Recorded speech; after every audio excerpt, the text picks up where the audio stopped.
Hey guys, so I'm here today to talk about infinite limits. And basically what's happening here, a lot of people have been asking, well, we take a limit as we go to a number, but what if you take like a limit as x goes to infinity, or a limit as x goes to negative infinity?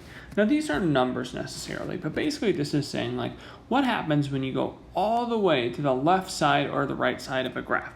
So if you have some graph and you keep going all the way over to the right side towards infinity, or all the way over to the left side towards a negative infinity. Okay, and let me just give kind of a quick picture here. Obviously, that's a really terrible horizontal line, so that's fine. Okay, so let's say you have a function that looks kind of like an e to the x, something that does something like that.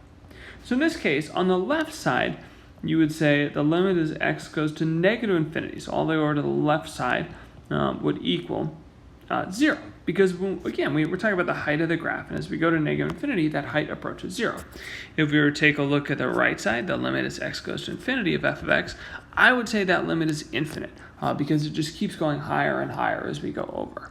Okay, now one thing you could talk about on the left side, this is what's called a horizontal asymptote. And whenever you see that phrase horizontal asymptote, you should be thinking, well, that just means a limit as x approaches infinity, or a limit as x approaches negative infinity. So this is a picture of a horizontal asymptote at y equals 0, equal towards a height of 0.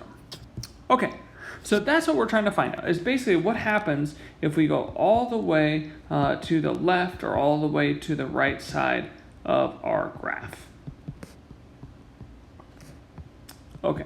So that's my point there, and that's going to be kind of our topic for today.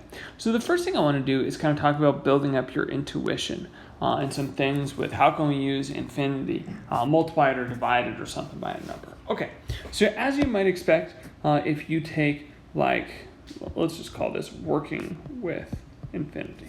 If you do a number times infinity, of course that will just be infinity.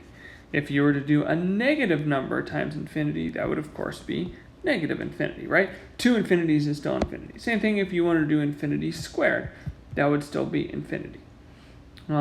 Or if you did infinity divided by any number, so say 2, well, half of infinity is still infinity. Even if you did infinity over like 1,000, that's still infinity. So any number over infinity is still infinite.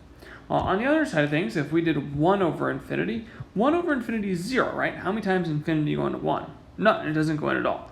Same thing if you do 100 over infinity. You should think about that. It's like the bottom is unbelievably big. So that's going to 0. All right, what if you have an exponent, right? What if you have something like 4 to the infinite power? Well, think about it, right? That's 4 times 4 times 4 times 4 times 4. You keep multiplying by 4, that's just going to get bigger and bigger. It's tending towards infinity. But if you did write something as like 4 to the negative infinity, you would write that as like 1 over 4 to the infinity, which is 1 over infinity. Which is 0. So thinking about negative exponents turning into a positive is a good idea. Some other interesting ones, if you take the square root of infinity, that's still infinite as well. Because you're saying what number times itself is infinity? Well, that's infinity, obviously. Okay.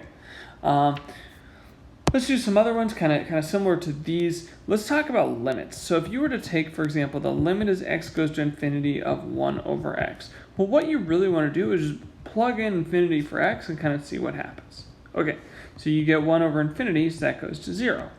If you take a look at, say, the limit as x goes to infinity of, I don't know, like x cubed, that would be infinity cubed, which is obviously infinity.